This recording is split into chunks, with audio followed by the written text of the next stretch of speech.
everyone, my name is Parul. Welcome to my channel Parul English Lab.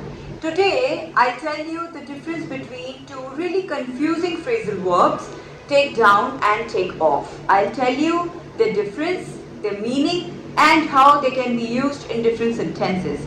So please watch the video till the end, and before going ahead, please like and subscribe to my channel Parul English Lab, and don't forget to press the bell icon for future notifications. Now let's get started. First, let's look at the phrasal verb take down. Take down means to remove something that is fixed, like decoration, painting, curtains, etc. We will take down the decorations during the weekend. This means we will remove the decorations during the weekend. We need to take down all the curtains because I have to wash them. So this means that we need to remove the curtains because I have to wash them. So this is the first meaning of this phrasal verb take down. Now let's look at the second meaning. Its second meaning is to write something that you are listening to or looking at. For example, please take down my phone number. So I'm telling you my phone number.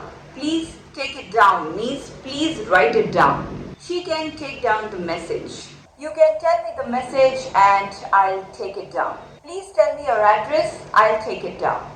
So this is the second meaning of this phrasal verb take down, means when you write something that you are listening to or looking at. Second phrasal verb is take off. Take off means to remove the shoes, jewelry, accessories, etc. She took off her shoes before entering the room. This means she removed her shoes before entering the room. Please take the price tag off your dress. Do not wear it like this. Please take it off. I always take off my watch before sleeping means I always remove my watch before sleeping. This phrasal verb take off has another meaning also, which is quite common. Take off. We use it when an aircraft takes off.